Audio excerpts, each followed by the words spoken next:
maalintii dhoweyd labada waqti oo nimid khaasatan maalintii dhoweyd magaaladu waxaan arkay aada u ballaaratay oo maxaan idhaahdaa aada u qurux badan marka farxad iyo waxaan dareemayaa iyo ilaahay nicmadii uuna siiyey marka alxamdulilah aan leeyahay marka insha allah. waa duuliye sare axmed dheere waxa uu ka mid ahaa duuliyayaashii diyaaradihii dagaalka ee dowladdii milatariga ahayd ee maxamed siyaad barre waxaana 1988 ay dowladdii milatariga ahayd ee maxamed siyaad barre ku amartay inuu duqeyme ka geysto magaalada hargeysa wakhtigaas oo uu socday dagaal u dhexeeyey ururkii SNM iyo dowladdii milatariga ahayd ee maxamed siyaad barre balse duuliye axmed dheere waxa uu ku dhaqaaqay tallaabo markaas ay adkayd in lagu dhaqaaqo waxaana uu fulin waayey amarkii dowladdii maxamed siyaad barre ay siisay isagoona ka goostay dowladdii uu wakhtigaasi duuliyaha u ahaa waxaana uu diyaaraddii uu watay ula goostay dalka Jabuuti. haddaba duuliye axmed dheere oo hargeysa ku sugan ayaa caawa xarunta dhaqanka ee magaalada hargeysa waxa uu kulan kula qaatay qaar ka mid ah dhalinyarada magaalada hargeysa iyagoona dhalinyaradu ay su'aalo ka weydiiyeen duuliyaha wakhtigaasi iyo sidii ay wax u dhaceen iyo weliba waxyaabaha ku kalifay inuu tallaabadaasi qaado. su-aasha haddaan ka horeeyo Amnesty International iyo Human Rights Watch waxay qirsan yihiin in Somaliland ka dhaceen gobolada Somaliland xasuuq ka dhacay adigu ma aaminsan tahay inuu ahaa dagaalkii gobolada waqooyi waqtigii 88kii lagu soo qaaday haddii aad aaminsan tahayna buugaaga iyo taariikhda dunida la wadaagayso ma ku qori doontaa? 100% xasuuq waay taasna waxa weeye aniga kaligay ma oga laakiin waxa in badan wadada ka warqaba taas diyaaradaha meesha garaacay waxaa ka tiro badnaa madaafiicda oo aan la yaabanaa oo habeenadii aniga habeenkan soo hoyday iyo habeenkii laba habeen seexday labadii habeen xataa habeenimada way socdeen madaafiicda marka waxaan garan waayaba meeshan joogo runtii oo waxaan idhi waxa sida la yeelay maxay tahay waa yani waa wax maskaxdayda ka weynaaday inkastoo aan la socdo raadiya balidogle markaan joogay in meesha dagaal ka jiro haddana ilaa heer karti inuu yahay marna uma malaynayn marka xasuuqaa jiray 100% oo run ah oo aan ahayn wax laga badbadiyey. markaa duqaynta socotay dareenkaagu sibuu ahaa marka imika diyaaraduhu kula soo dul marayaan hargeysa iyo maalintaa dareenkaaga maxaa farqiya u dhexeeya dareenta? xaqiiqdii maalintii aan halka ka tegayo oo intaa garoonka 2 bomba ka qaaday aan halkaa kala baxayay Jabuuti oo magaalada xaaladeeda ogaa rajo badan ma qabin haddana qofka muslimka rajo kama dhammaato oo mar walba inuu rajo qabo weeyo oo ay laga baxayo wax kastoo dhibaato ah inna maca alcusri yusra mar walba waa aaminsanaa marka laakiin aad iyo aad wax tiiraaya iyo xube badan ayaa mataqaanaa niyadeyda ku jirtay oo lasoo koobi karin marna. waxaa jiray sidaad ka dhawaaqisay diyaarado hantara oo duqeynta ka mid ahaa berigaas statekii duqeynta hargeysa ku jiray diyaaradaha hantarka waxaa imaaraadka ku wareejiyey dowladdii Soomaaliya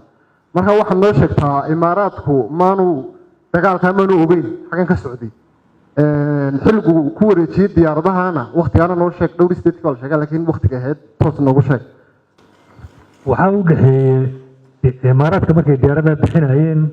iyo dagaalkan waqtiguu bilaabanaya iskuma dhoweyn mudday waxay fadhiyeen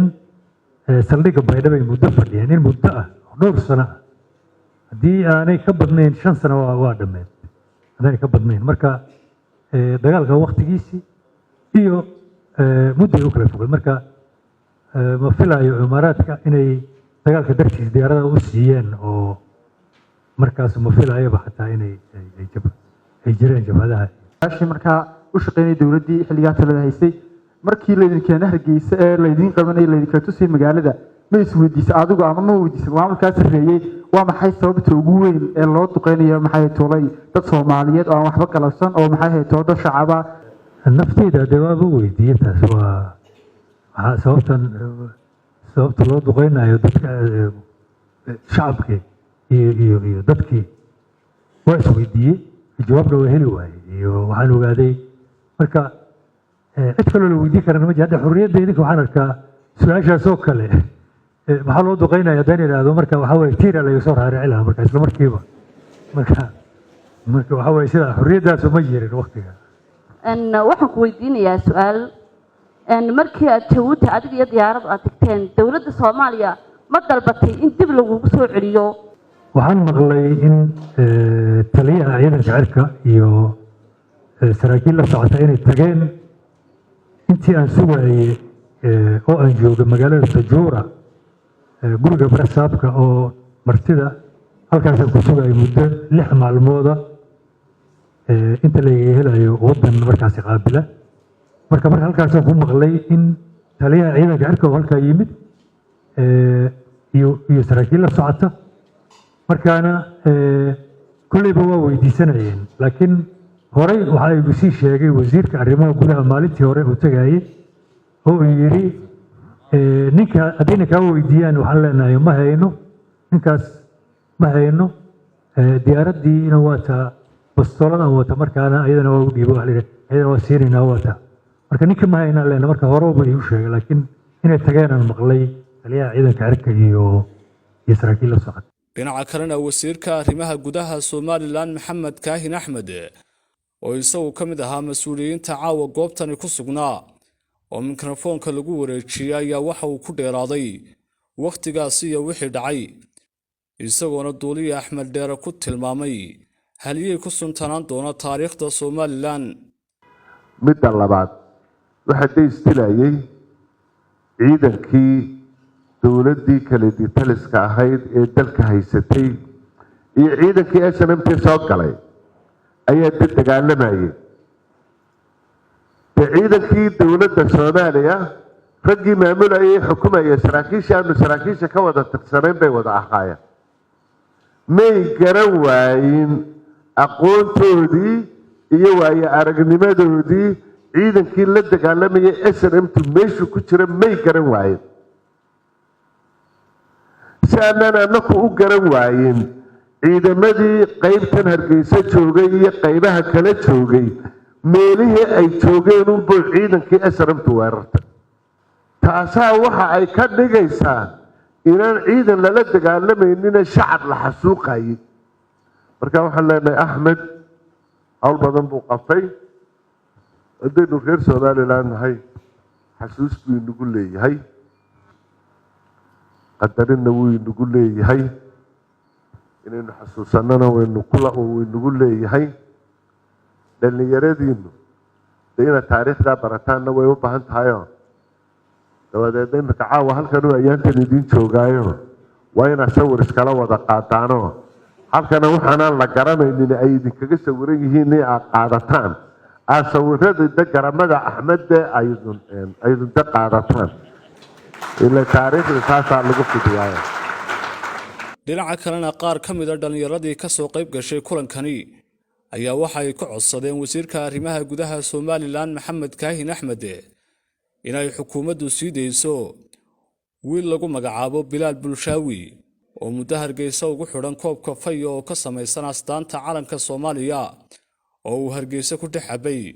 wiilkaas oo adeer u yahay duuliye Axmed Dheere waxaana ay dhalinyaradaasi ku adkeeyeen wasiirka arrimaha gudaha Somaliland in caawa uu goobtaasi ka ballan qaado in wiilkaasi muddada Hargeysa ku xidhan ay xukuumaddu sii deyn doonto.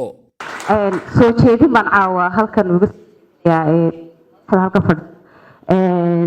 Hargeysa waxaa ku xidhan inaan yar oo adeer u yahay